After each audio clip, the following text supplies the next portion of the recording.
Good night to everybody. Good morning for the people that is now in the US.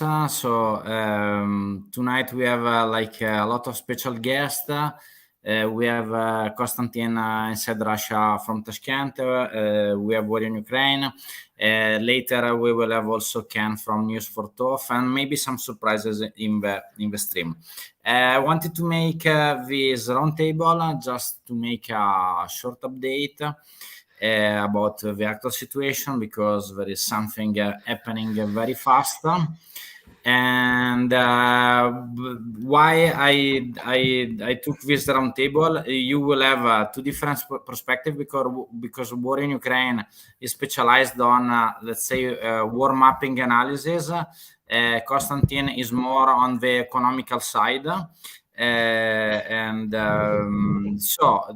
the idea is like to make a complete analysis of what is happening and what is the feeling of the people. I'm collecting all the questions from the public. There is a lot of people connected this evening. So thank you for watching. If you have any type of question to present to Konstantin or in Ukraine, just put it on the comments and I will collect for you.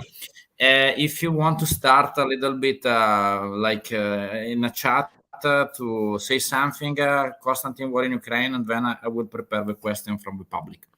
Please. Thank you so much for having me. My name is Konstantin. I'm the host of Inside Russia channel. I am Russian, born and raised in Russia. Recently left Russia, was forced due to political situation in Ukraine. Well, in Russia, war with Ukraine. I am standing up and making myself loud and clear, making myself heard every single day. I am against the war, and I'm doing everything I can in my power to stop it as soon as possible. I'm trying to share the truth of what's happening inside Russia with everyone. And I hope that this madness will stop soon. Okay, thank you. War in Ukraine, if you can make a short presentation, then we will start.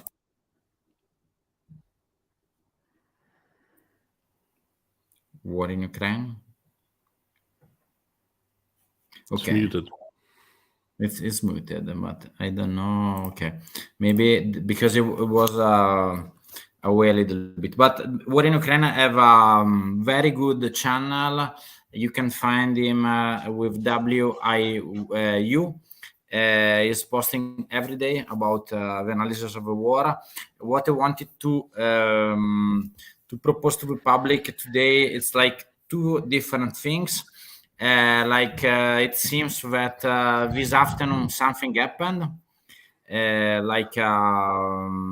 Let's say a hit in Lugansk in a weapon factory. That it's very important for the news of the day. Why? I will share some pictures later, because the range of the target was too far for the actual capacity of the Ukrainian army. So it seems that probably something is changing also about the long-range missiles. But war in Ukraine, I think that it can answer to us about this question. I wanted to say to you, because now actually I'm in Sardinia working, and something it's changing also in the Italian approach about the war. I think that there is something that is like boiling in the pot, because I was talking with War in Ukraine. I was next to a very big military polygon in Sardinia, because I wanted to go to a beach, not for the polygon, but it was the first time in years that I was watching a military exercitation with probably international, also with anti-air system, very new. So I think that something big is moving also from the Western partners of Ukraine. I'm against the war also, like Konstantin. I hope that this madness will end as soon as possible, because there is a lot of people, young people, that is dying, and a lot of let's say lives are changing in a not in a better way. So let's see what will happen. And waiting war in Ukraine, I wanted to ask something to Konstantin. Okay, I have some data to share with you and also to the public. It's like about the actual federal government revenue from oil and gas. If we can see, it's very interesting that the revenue from oil and gas is decreasing increasingly, like from April 22 to now. It's like 1/3 of the revenue. Also, the quantity, it's big of the selling of oil and gas, especially to east, because now to the west there is nothing else. Also, this data, it's very interesting for me because the value of ruble. I don't know, Konstantin, the change of today, but some days ago was about 82. So it seems that the value, it's returned weak, and the Bank of Russia is not able to contain anymore the problem about the value of the ruble.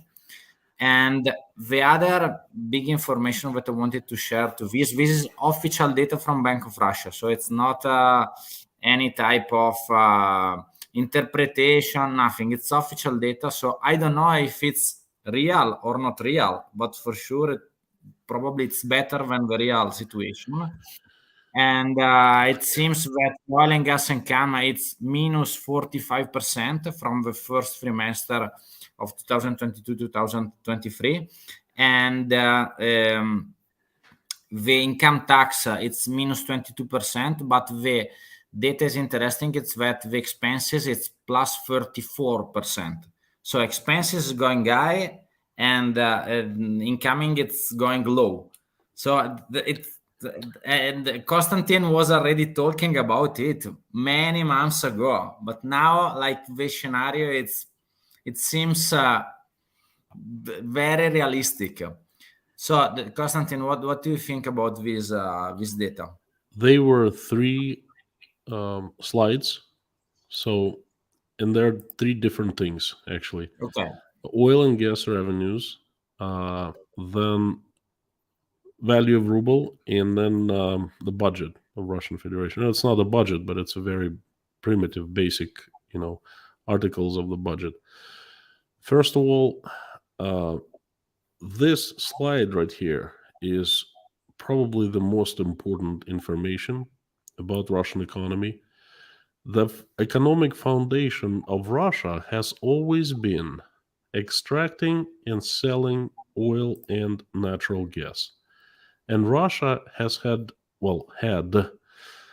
very good customers, very well paying customers, very reliable customers, European countries, Germany, France, Italy, you name it. And Russia had very long export contracts with those countries. It means that Russia has been swimming in money for the past 20 years. And look at this data. This graph is fairly representative. It shows what happened.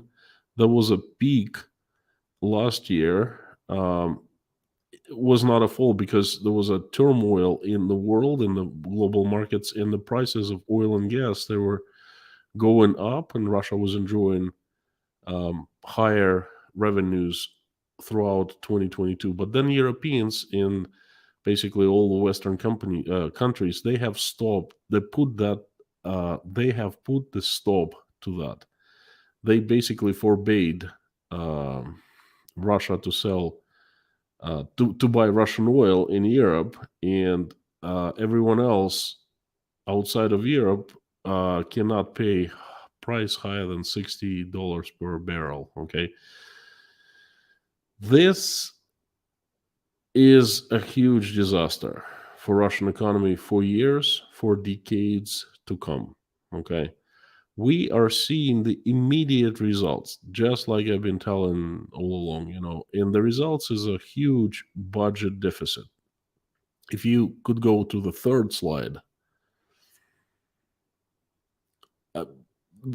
Take these numbers with a grain of salt because they come from a Russian source. I don't believe anything Russian anymore, okay? But, let's rely on them for now, okay? I agree that income, well, it's not income, it's a revenue of the Russian budget has fallen by, 20 to 25%. That's reliable data. Oil and gas revenues have fallen by 45%, almost 50%. Yes, I believe that. And it says income tax. I think it's a representative number for both businesses and people.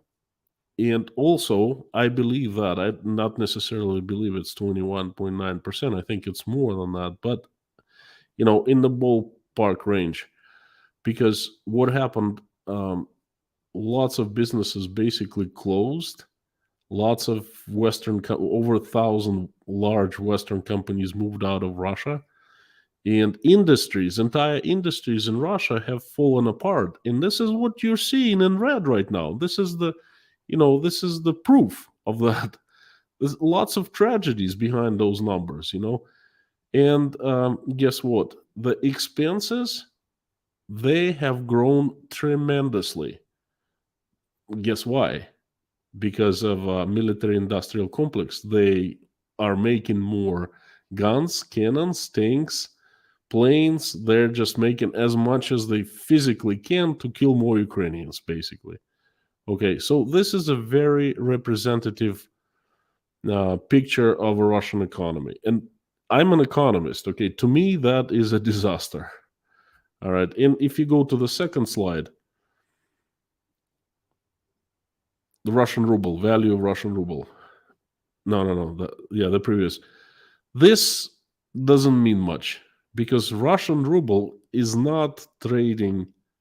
It's not a fiat currency, okay? If it was trading freely, then it would represent the market price of ruble. But actually, it is engineered. What you're seeing is the engineered values, no more, no less. And what they're doing right now is they're trying to devalue ruble because they need more rubles. They get less and less dollars and euros. And one of the easy ways to, convert that into more rubles is to devalue ruble. So $1 would buy you more rubles. So you get the same amount of dollars because they still sell oil, and they still sell a little bit of gas. And they simply get more rubles for the same revenue. Plain and simple, no more, no less. Let me show another interesting thing. But it's like this data. It was before the invasion of Ukraine. We can see that there was the big majority of import of natural gas was from Russia, then Norway, then a small part from Algeria, and then LNG. It's interesting about also the natural gas revenue of Gazprom worldwide. And we can see that was a lot of money, but it was interesting for me that more than 75-80% was from Europe. So this is why for me it's nonsense what this war, it's like the back end of the economical warfare of this aggression. That also if I want to sell to China or to India, and I didn't know about this data before analysis deeply the oil and gas market, it's that Chinese and Indians are buying oil from Russia, but only crude. Like we can check from this one, because I didn't know that like the biggest revenue from oil, it's not crude oil, but refined materials. And Mm-hmm. Chinese and Indians don't want refined materials because they want to refine it in India and China. So we can easily check from this graph that what China and India is importing from Russia, it's crude oil, not refined materials. So the quantity could be not the same, a little bit less, but the revenue from the selling of this material, it's, I don't know, much less than before. So if I increase the expenses and I decrease the revenue, I think technically it's from a state that it's based about export of oil and gas, and let's say also raw materials, doesn't work in long term. But No, it does not. Let's go back to the first graph, and I'll just comment. This one. No, the other one. This one. This graph is also hugely important because this is a war. It shows you not the war with Ukraine, but there has been a war going on for European natural gas market, because that's one of the largest gas markets in the world, and Russia enjoyed such a fantastically convenient location right next to Europe. They were pipelines of gas going straight into Europe, and they weren't very long ones either, you know. So the Russian natural gas was always the cheapest because other countries were trying to break into this market. It's a competition, right? And then they were trying to get, you know, parts of this market because, hey, this is so much money. This is crazy, okay? And Russia controlled the market because it had the cheapest natural gas. And Russians were always saying, they were saying all over throughout last year, if we shut off natural gas, our natural gas, Europe will freeze. They made their gas a political weapon, okay? But oh my God, I don't know what those people are, either stupid or they just rely on wrong data or something. They make mistake after mistake after mistake, and they basically shot themselves into both feet. Okay, their actions have resulted into in the Russia does not Europe does not buy Russian natural gas anymore. This is to me, this is pure insanity. Okay, Russia has lost European market forever. Russian gas will not be coming back. Okay, and if you look at the map of Russian pipelines, major pipelines, then you can disregard Power of Siberia pipeline. No, the right one. Map with pipelines. This one, right? You see, there are distinct areas. The first area is the west of Russia, west of Novosibirsk, and going to the west to Europe, and there's east. But you probably don't know that. But Power of Siberia is actually kind of a fake pipeline. Gazprom, there was a fraud at Gazprom.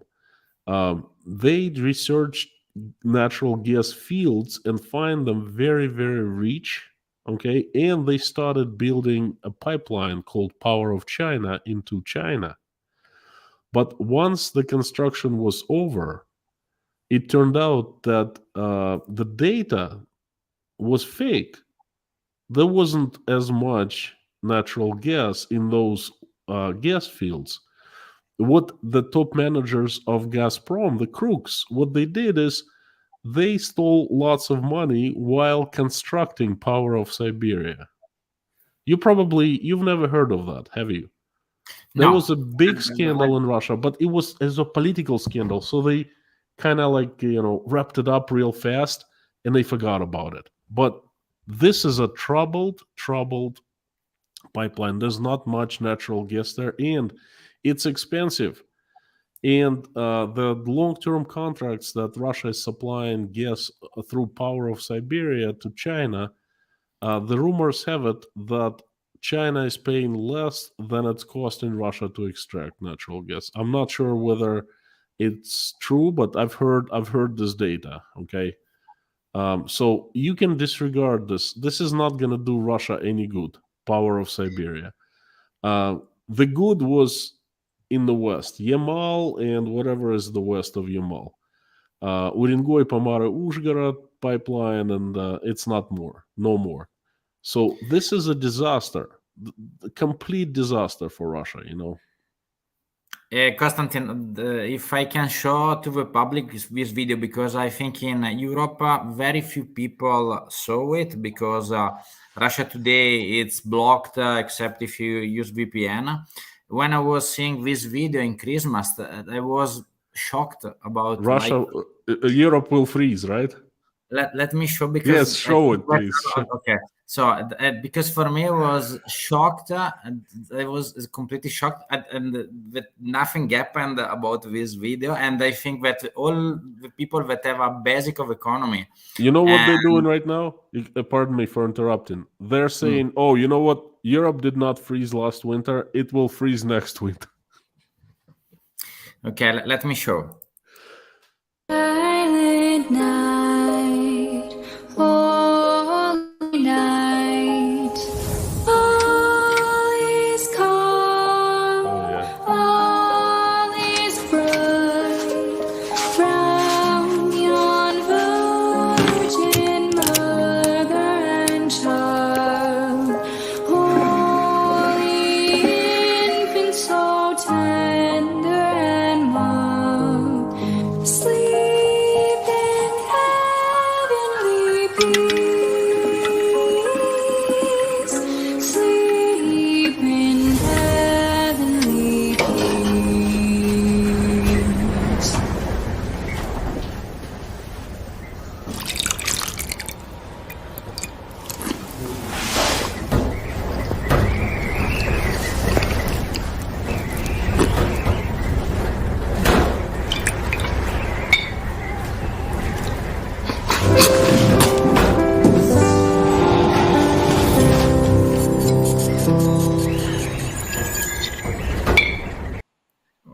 Okay, let me tell that first thing for me was extremely bad taste. I know a lot like black Russian humor, but this one was okay. But however, this is nothing Russian happened. propaganda. It's best and the worst. This is what these people are about, making videos like that. You know, I've seen this. I've seen this many times. You know, it was not a surprise to me, but bad taste is not even the right word for that. You know, it's more than that. Okay, let's see. I wanted to show to the public something else, because in the last, this is why for me something is happening both in let's say in the war fields, but also like in international geopolitical situation, because probably now it seems that the war on fields it's changing fastly. I don't know, let's see. But for example, this last vote in UN, that was like 26th of April, was very interesting for me, because was the first time that China voted like not in abstention but pro the vote of Ukraine. So it seems that the strong alliance between China and Russia, it's not still so strong. But let's see. I think that all the alliance was merely economy, and probably, as you said, they were taking position about getting as more as possible low cost raw materials and oil in this, let's say, unstable situation generated by the war. But I have friends, let's say, in that works in Rosneft. And they said to me that have a deal with Europeans and with Chinese, it's a little bit different. So it's like different style. But let's see. So, Konstantin, okay. War in Ukraine, can you hear us? Because we can't hear you. But I will try to send a message. Konstantin, can you hear us? I can hear you well. Okay, perfect. Okay, some questions from the public. If people have something to ask, just ask. Could you please comment on Zelensky upcoming visit to Italy? Okay, fastly, because maybe they will want to have also Constantine opinion about it. I think that the actual visit in Italy is because the Italian government that it's in a strange position, because actually it's a center-right government, but more right than center. It's the first time in the last, let's say, 50 years, it's the first time where you have this, let's say, government that it's more right than center-right. Before be elected was not pro-sending weapons to Ukraine. After, the position was completely connected to the North Atlantic, let's say. I apologize. I'm back. Unfortunately, I'm sorry. I had some urgent situation. No problem. We were chatting. We were talking about the visit of Zelensky in Italy. I think that the situation of Zelensky in Italy, it's like to make us as sure as possible that probably the Italian government will give more weapons and more quality weapons to Ukraine. At the moment, I think that the weapons that were given from Italy were not new, but mainly artillery or something else, but nothing that was like high tech. So I think that in this phase, the upcoming visit from Zelensky to Italy, it's like to convince the government to give like some high tech weapons to Ukraine. This is like rumors that I can tell to you. Other question about United UAE imports oil, because we have in the slides before. If I can put it in the slide, but yes, they import oil when it's convenient. So if we can put in these slides, United Arab, they are importing to resell it as broker. The main problem of this situation, I didn't know nothing about using broker instead of states to sell oil and gas. And I watched an analysis that was made about the export of Venezuela. I don't know, Constantine, if you know about this, but there was the certification of the credits of the selling of the material of Venezuela, and about 22 billions of dollars that they had in credit, they got sold only 4. So they return in money only 4 billions of the 22 billions in selling of oil that they make, because the broker can guarantee only the transport but not the payment. So it's very interesting that if you're using black market, it's not like selling to a state or to a company. You are not sure to be paid.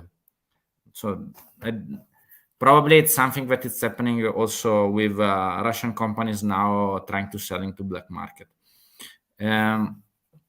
War in Ukraine, couple my 5 cents on this. Yeah. Lots of I can't even scam it. It's called scheming in Russia, not scamming, but scheme. Like they create with some kind of like different schemes. The top managers of Russian oil companies, they set up their own companies and they manipulate oil, the black market, like you said. But what happens is oil is out of Russia at a very low price, and what happens after already is not a concern of Russia. The price can be, the oil can be mixed with oil from Egypt, sold someplace else, and they do in this illegal operations. But Russia does not profit from that. Russia sold oil at the lowest price at the border and received tiny little bit to the budget, and that's it. It's out of Russia. You see, what happens after that is already a concern of the black market brokers and things like that, you know. So you're saying that it's a way, Constantine, to hide the origin of the oil, like bring it to a first state, mix it to another one, and then But that's bring it not to. the Russians doing. It's like not Russian government. Russian government sells it, and it's out of Russia. And then the crooks like Rusneft and the companies like that, they set up their own brokers someplace. People who are in oil business, they do that. You see. So someone's making lots of money, but that's definitely not Russia. Okay. War in Ukraine, if you can say to us some analysis of what is happening. What I was telling to you before, I checked, and we were chatting in advance with War in Ukraine that I'm actually in Sardinia, and I checked this activity of this military polygon. And I was not like spying for who is watching. I wanted to go to the beach. There is a famous beach that it's called Murtas. I will send the link. But next to this beach there is a very famous military polygon, and I was blocked the first time in my life to enter in this beach from military, because I just found out in the local magazine that the Ukrainians were testing the SAMP-T system. So this is what in Ukraine what they were testing, like just 1 hour far away from where I am now. Got it. I think very short is there. I mean, everybody kind of. I think at high level, everybody understands what's really happening. There's this expectation of Ukrainian offensive. Russian side is preparing to basically to fight back. Wagner mercenary says that organization is essentially depleted and gone from a military perspective. As an organization, it's not destroyed, it's not defeated. It just drained of resources at this moment, and as long as they give in access to resources again, they can rebuild themselves very quickly. So that's really at high level. I think it's better if people ask specific questions, and I'm happy to answer if I have information, if I have some insights.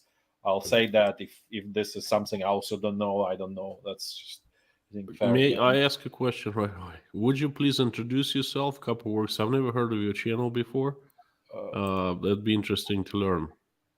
So the channel is about chronicling war in Ukraine at high level. That's all I can provide. The rest is content. You see the content, you like it, you watch it. If you don't like it, you don't watch it. I cannot provide any personal details, unfortunately. Yeah, for personal safety reasons, let's put it this way. Constantine, like War in Ukraine, it's like one of the first channel that made daily analysis, day by day of everything what it's happening, but it's a little bit different from the other channels because it's taking a look also to geopolitical situation, economical situation. So it's a very different and personal point. This is why I like him and I invite it every time. A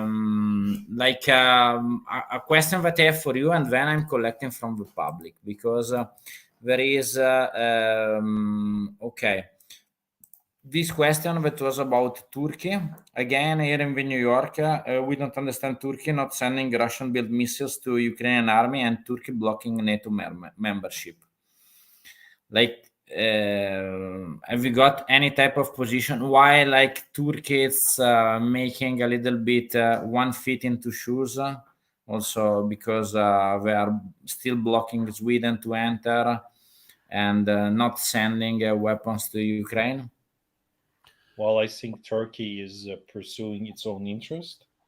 So if you really think that the Turkey is extension of NATO, then you would have this question. But if you really think about Turkey as actor that's pursuing its own goals and let's say using NATO to advance its own goals, then you would not you would understand why Turkey is not sending those S-300 missiles, because they want to maintain good relationship with Russia.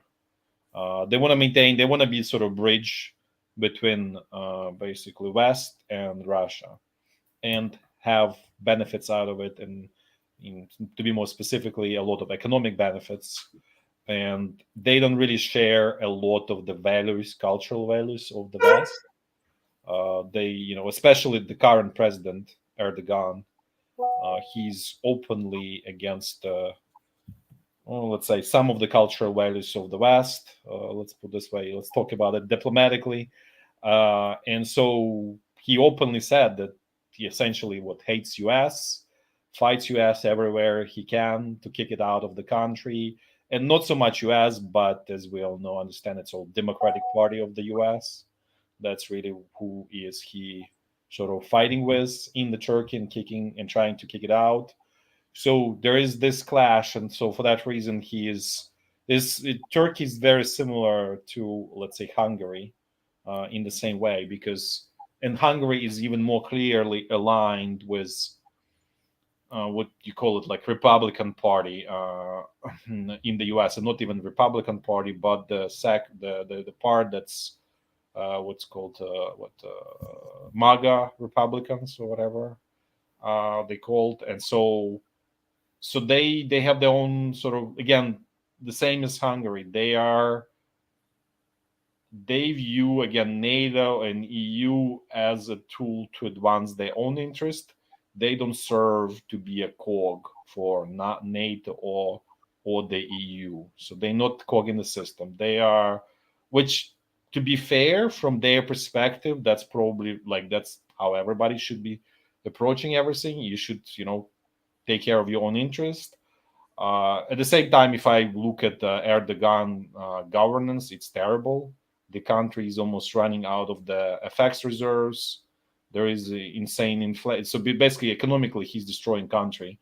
But it's inflation is 50%. But this is just food. I think the last year or somewhere, I remember the numbers were close to 100%. But the more important, they are literally running out of the FX reserve. He's selling last metric tons of gold he has in the central bank deposit. So I think there will be huge devaluation coming up for Turkey, and basically more economic upheaval there.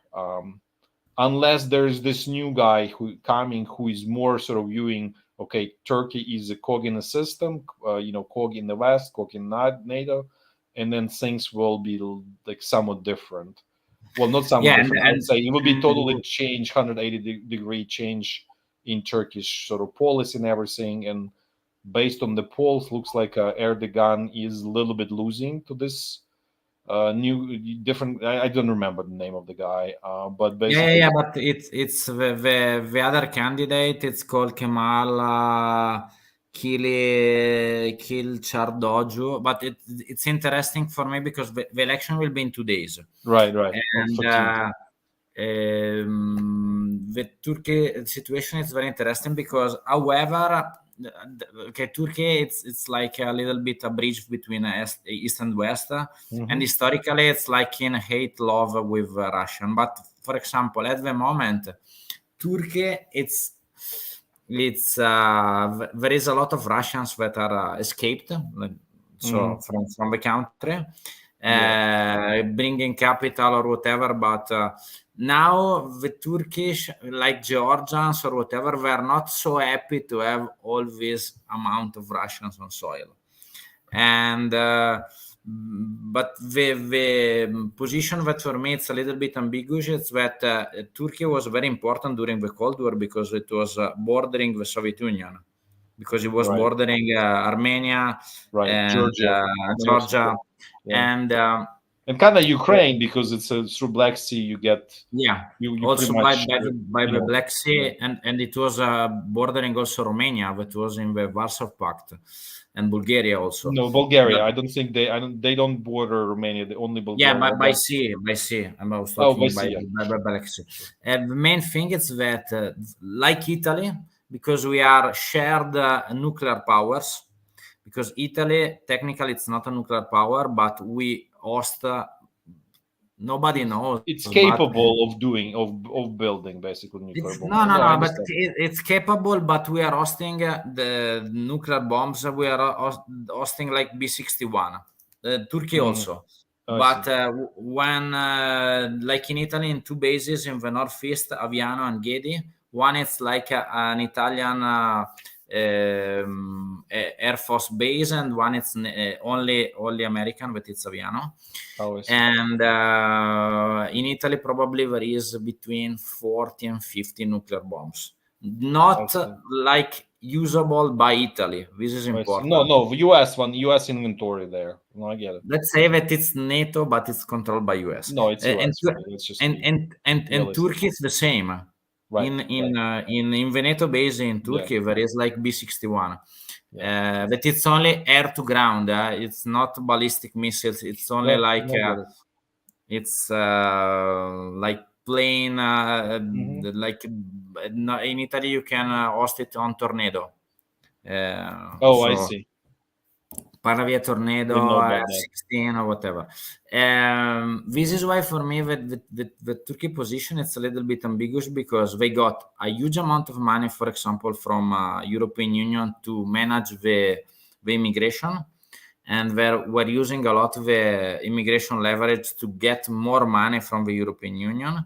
Historically, they asked to enter in the European Union from, I think, the 70s.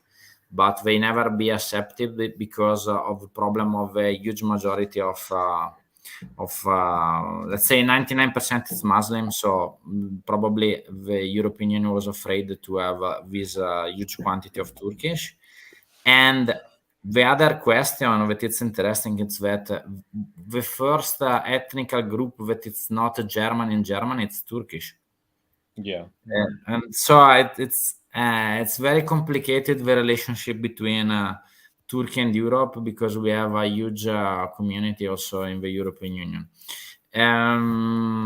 Military question. They're actively rebuilding this, whatever it's called, this Turkish empire, or trying to do, right? They effectively control Azerbaijan at this point.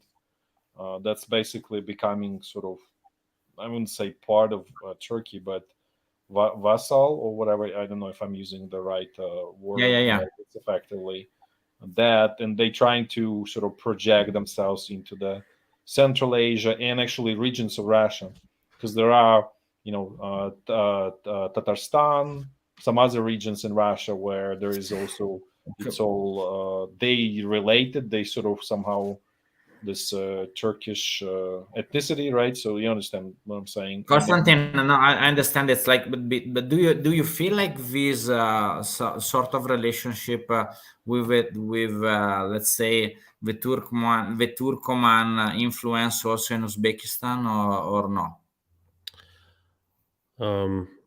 The Central Asian countries are a big part of Turkey's foreign policy. Erdogan has been trying to influence these countries because he considers Uzbekistan, Tajikistan, Turkmenistan, Kazakhstan a part of Greater Ottoman Empire, because the language has roots. They're like Turkish. I don't know how it's called, Turk something, Turksky. Anyway, so he's been eyeing the Central Asian countries, and not just eyeing, he's been taking steps. There was a huge political summit last September here. Putin was here, the Chinese guy was here, the big players. But then right after, Erdogan created his own summit right here in Uzbekistan. And he got all the Central Asian countries. So to him, this area is a very important spot on his map, so to speak. No, it was interesting because I went also to Moldova many times, and probably a lot of people don't know that in Moldova there is a southern part. Maybe Constantine, but war in Ukraine, I don't know. There is one small part of Moldova in the south that it's called Gagauzia. Gagauzia, of course, I know. And it's Turkish people but Christians. So it's complicated because they are Orthodox. They are writing in Cyrillic, speaking Russian, not Romanian, and Turkish. And if you go to Gagausia, there is like Gagausian flag and Turkish flag, not Moldovan. No, it's very small. It's like 50,000 people, but it's very interesting that there was a huge cooperation also, like financing from Turkey to have influence. Also, a lot of financing of Turkey in Bosnia and Herzegovina, in Europe, for this like community, like. I think, but now I think that Turkey is not able to manage it because, as war in Ukraine said, like economy is not good like 5-10 years ago. Not only it's not good, it's terrible. No, and for me, I was shocked because I went like for the last 2 Decembers passing through Istanbul for using like a Turkish airline to go to Panama. And I was shocked because I was going out and eating with 2-3 euros, or I don't know, have a good attic in Istanbul with 20 euros for night, 25. So I was a little bit shocked by the prices. But for the Turkish people, it's disaster because inflation 50%. They're not able to buy very simple things. The prices are changing daily in the shops. It's crazy. I've seen that before. I've seen that. I saw that in the early 90s in Russia.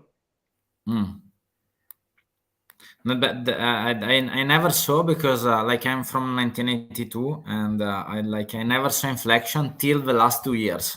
So in Italy there was no inflation during the 90s, 2000, especially after the adoption of euro. The inflation was very low. So this question from the public, but I don't know nothing. And anyone knows about the news that India paid Russia with billions of fake Indian rupees for these gas? I know. Okay, That is not true. India Okay. did not pay Russia with billions of fake Indian rupees. Okay. It paid Russia with real rupees. But there was a problem equally as bad for Russia because Russia cannot do anything with the rupees. Okay. It needs to exchange, it needs to. And then the Indians, they paid with rupees, but they said, you know what? We don't feel that the exchange, the Russian ruble value is fair.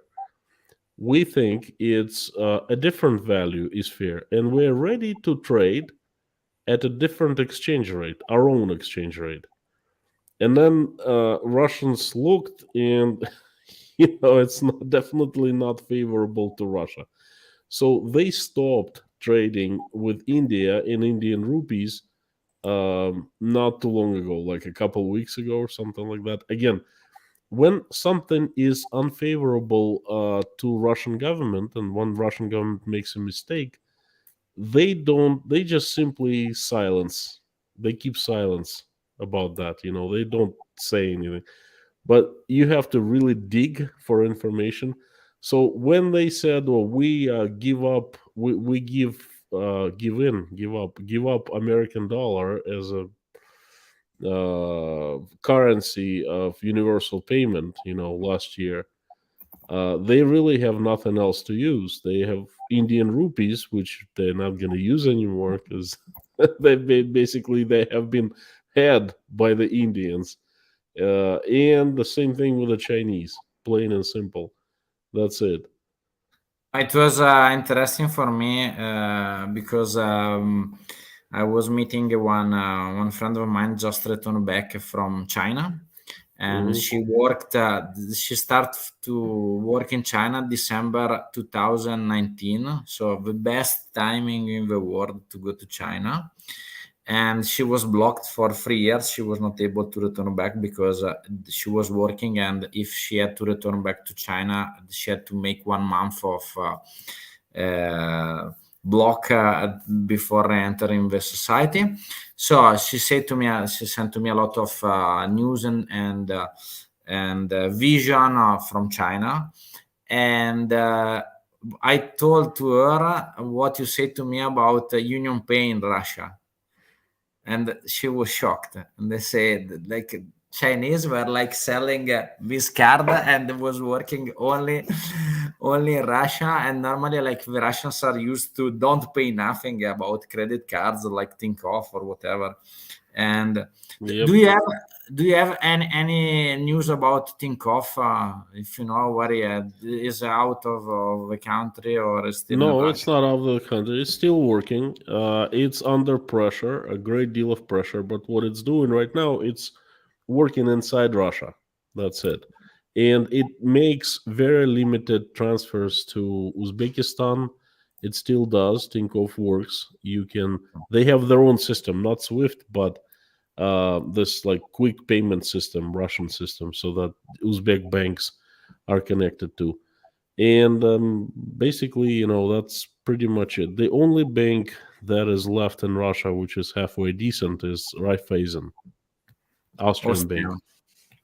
Yes. And the last thing that I want to share also with slides, I'm collecting the last question just because we wanted to stay like 1 hour, 1 hour, 10 minutes. Don't do a bigger stream also because for Konstantin war in Ukraine, it's very late. So for Konstantin more, but okay. 2 a.m. It's very interesting for me because what you said, Konstantin, in a stream that I was watching you, it was very interesting for me because you said that it was much easier and much cheaper to buy Russian gas before, but this stop of the Russian gas forced Europeans to find alternatives and also to push more on green energy or whatever, blah, blah, blah. Like, actually, it's interesting because today the Italian president is in Norway to make agreements between like Norway and Italy to interexchange energy agreement plus green energy technology. But this thing is interesting because south of Cyprus, there is like it was discovered this huge field of gas, very huge, and there was an agreement to make a pipe, but it was too expensive if they have to calculate the comparison with the Russian gas. But now they found that the infrastructure of LNG that was forced to be prepared after the invasion of Ukraine, now it's able to make it cheap to export from south of Cyprus to Italy and use Italy as a platform for Europe. So this is why I think, I don't know, economically, what is happening? It's a little bit economical suicide for Not the little bit, not little bit. It's a huge economical suicide. They took a gun, right? They shot at own foot, another foot. Then they shot at elbow, then another elbow. That they shot at the own stomach. And then they're lying on the ground, bleeding to death. And they scream in place, China, help, France, help. But no one comes to their help, okay? They shot themselves many times. They're crazy. And imagine this thing, it's interesting because this field, it's in many, let's say, international sea, plus Egypt, Israel, Lebanon, whatever, like countries that not every time are very happy to cooperate. But the good and strange thing is that this field was discovered by Eni, the Italian, let's say, Gazprom, and it seems that they made easily an agreement because there is a huge amount of money about it. So they doesn't care about like if it's Egypt, Israel, or whatever. And if anybody from the public is curious, like this project, it's called EastMed, and it was completely abandoned because Nord Stream or Yamal was perfect for Europe, and it perfect was for Russia. Yes, but also for us. So it was diseconomical to find any other option, but now we have this on the desk. So, other question from the public. One was about this one that was about Solovyov owns a nice property in Italy. Yes, he owns one or two villas on Lake Como. If anybody is curious about it, there was a special of Dima from Popularna Politica like online, so you can search it. He was checking the villa. The one villa was normal villa. The other one was like in construction. I don't know about anything about. Okay, this question I don't know what you ask, Galaxy Rider. Are the northern oil fields in danger of having to shut down? We don't have oil in the northern Italy, so there was a former gas fields. We have gas fields in the Adriatic Sea. There is Sorry oil. to interrupt. I think that he's probably referring to the fields in Arctic region of Russia. Well, not Arctic, but like basically North Russia. Okay, perfect. No, but I don't know. Actually, I think the import from Norway, it's I think Norway it's another interesting case because they made a lot of leverage about their revenue during this crisis. If you check, Norway had like very bad years of exporting oil in the last decades. But I'm telling you only because I studied in Norway, and so I know, like the company, it's like Rosneft, it's Statoil, it's the same. Yeah. And they had to fire a lot of people in the last decades, and now it's like record of revenue from 2022. Norway, it's like exploding of money from Europe. So, but I think I want to add a little bit about the Russian those fields is. They're not in any danger because oil field services companies from the West are still operating in Russia, more or less, like Schlumberger, which is a large one and pretty advanced. So there's no Russia. There was a lot of expectations about a year ago, even more than a year ago, that Russian oil output will drop significantly, and it's actually not dropping. It's pretty much stable. They're actually reducing export because they want to have higher prices. So basically, Russian oil production is well and live, and there is no end to it. So everything's going well there. Look, if you are familiar with that, how is this possible that the Western service companies I have no idea. are still servicing? They probably talk. It's called lobbying in the West. In my view, it's legalized corruption, but it's lobbying. That's what's called, and unfortunately, that's a reality of it. And I think that the other part of it is in the West, politicians really realizing if the price of oil goes through the roof, there will be a lot of social unrest, and it's already on the edge of social unrest. So they don't want to push it even further in that direction. So they just say, okay, quietly, let's let it happen, because otherwise it's going to be really they bad. certainly did take steps into that direction because they did not ban Russian oil from the markets, from the global markets, but they made it significantly cheaper. Right. Okay? Right. So that just driving, prices of oil lower. Well, it's not really driving price of oil lower. What they're doing is they reducing price that Russia gets, but there is a big premium that's being pocketed by all of these black market dealers. So the price is still high on their international market. It's just they basically inserting these black market dealers who pocket this difference, and so that's effectively what's happening. So basically, yes, Russia gets less revenue, but the volume on the markets is still the same, and the price remains high because it's all black market. So you have to pay premium for people doing risky things. But the price is more or less stable. Yes, but because also looks like the world is heading into recession. So there's two things happening at the same time. Is OPEC plus, which includes Russia, reducing oil output, but then also oil demand is somewhat, let's say, dropping, but not significantly. So they kind of like go hand in hand more or less, but with probably demand going a little bit more down. So the prices, we all know it's low 70s. So that's sort of interaction that's happening there in that market. Yeah. I have like last 2-3 questions just to close the stream. One, it's a question for war in Ukraine. I saw some unofficial news that my country, Romania, sent some APR-40 missile launcher to Ukraine. Can you confirm it's true?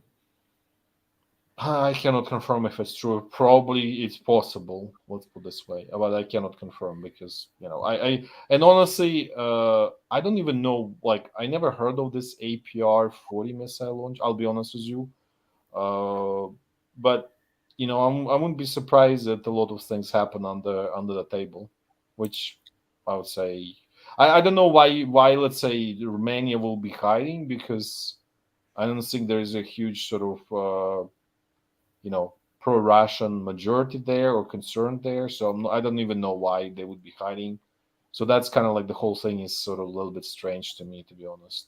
But at the same time, I don't think Romania has a, let's say, large inventory of, let's say, weapons that they can share. Like, I know that they, like, for example, for their airplanes, they have like MiG-21, I think. Like, I mean, they have really old stuff there from like 60s, like early 60s. So I don't know. I don't think, if they send, then Ukraine is grateful, but I cannot confirm much.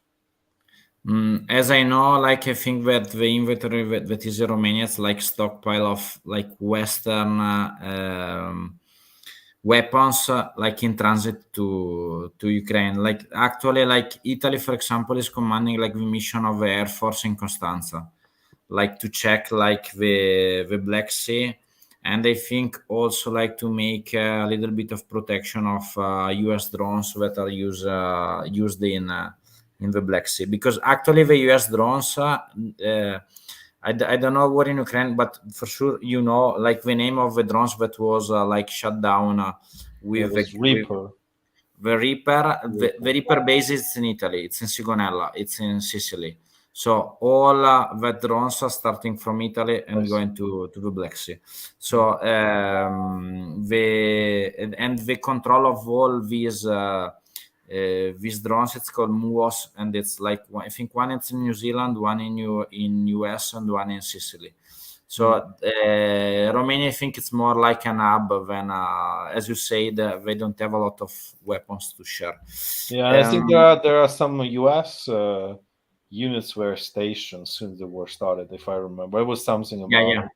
Well, I think the way it goes to Ukraine is obviously mostly through Poland.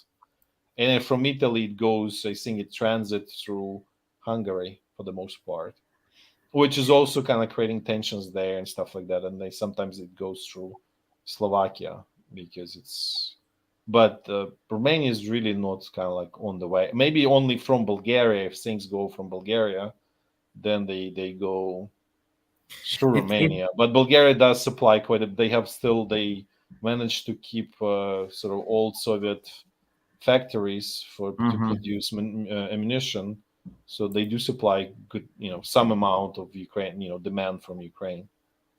But Ukraine even gets like from Pakistan, just to kind of like go how far it goes. Ukraine gets like 155 millimeter shells from Pakistan. At the same time, Pakistan is buying crude oil from Russia in Chinese yuan, and the best ally of China. So like how everything is super interconnected in all of this world, as you can see. At the same time, they're happy to sell, ammunition to Ukraine, and actually they are probably one of the biggest supplier. Let me put one question that it's more like, let's say, for Konstantin, but also what in Ukraine, what opinion? Is Russia week May 9th parade a waking up of Russian or not? Very short answer from me. No. And a little longer answer. I, at this point, don't know what can wake up Russians, because I have seen with my own eyes as last September, Russian parents were bringing their kids, sons, 20 somethings, and were literally giving them to the mobilization people. They were crying, they were not happy. But after that, after them giving their own children to the army, I don't really know what can wake them up. And this parade, I mean, it's been 4 days now. It's basically is gone unnoticed. Okay, they talked about it. Oh, there wasn't much. There wasn't much of heavy armory or something like machines, and that's it. So no, it's not gonna be a wake up. No, it was interesting for me.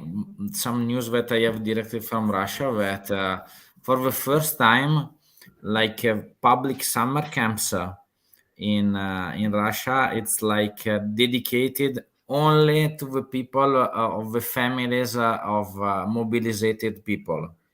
Like for example, in one country that I know, one part, let's say like southern Russia, or one state that war in Ukraine said, let's say Tatarstan, let's say Bashkir, it's not important, but in summer camps now, let's say if you don't have a priority to go, or you are forbidden to go to the public summer camps if your family have no mobilized people. So something also in the society a little bit it's changing, because the people that it was used to have like a sort of social welfare in also in small parts, small things, it's degrading a little bit. I think you're being very politically correct and very soft by saying a little bit. I'm not politically correct, and I'll tell you that Russia has changed already by a huge deal, and we're seeing, well, basically, there's a crossroad right now. If Ukraine conducts a successful counteroffensive, there's a possibility that Russian regime falls apart, and there'll be a major change in politically for Russia. That is a possibility. Another possibility, something happens and the political regime stays on. Perhaps it's not Putin, perhaps somebody else, but the idea is the same. And what we're seeing is the birth of new monstrous state. I mean, how can you divide people?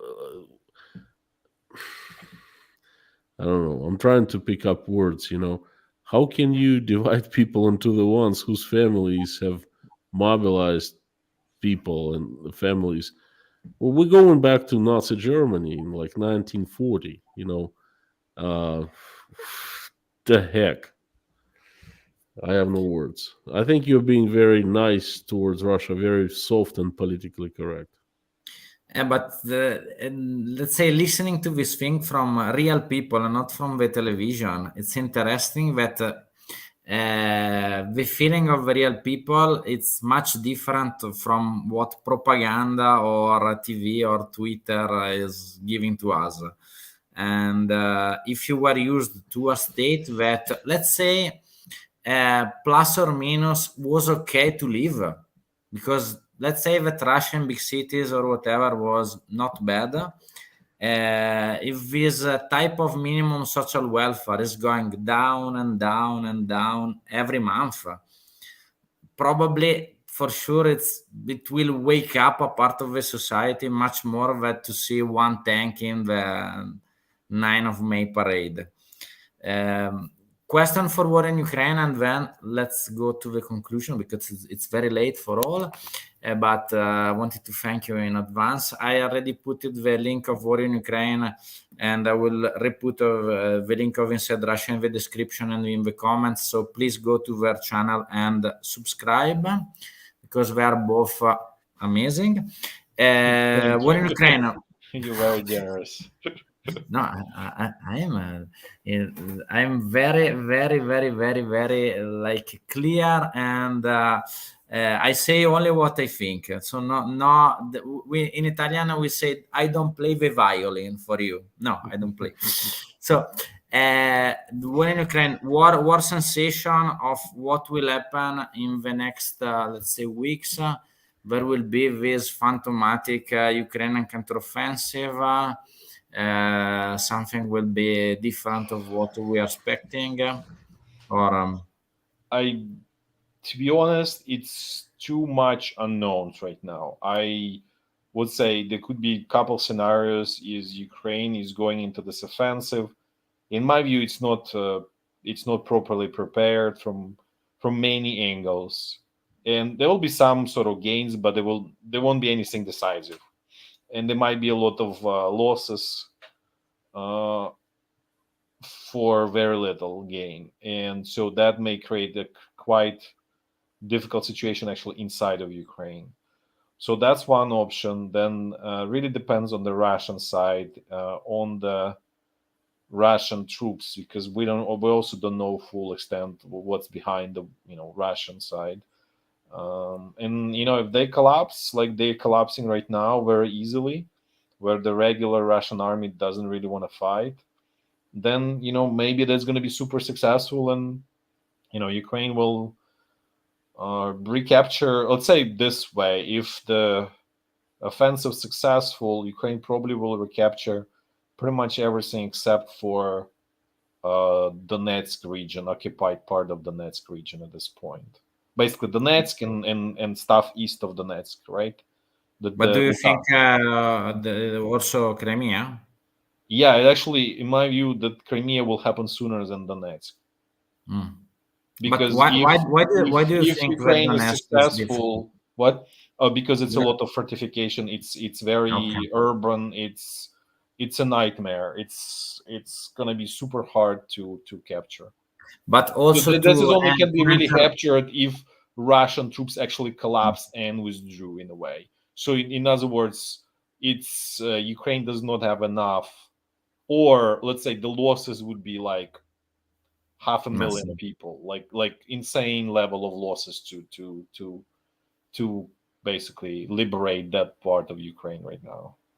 So let's say that the factors depends mainly about the approach of the defense of the Russian in the occupied territories. Like if there is something like was happening last days in the flank of Bakhmut, Right, it could be right. easier. But So that okay. yeah, so I think big unknown is quantity of the Russian troops and their and I would say initial indication there is no willingness to really to fight, because they Okay. really don't understand what at large. There are a lot of people who are motivated there. I'm not saying like no, but there's at the same time there is also a huge part that is totally not motivated. They don't know what they're fighting for, and if let's say if the half, or let's say 40% is not motivated, that's good enough for the entire front line to collapse. I mean, even if 60% is motivated, you remove 40%, you're done, right? From that perspective. So that's the biggest question. And then obviously a number of troops, Russian troops, because we don't really have full clear understanding. I mean, there are some ideas, guesses, good educated guesses, but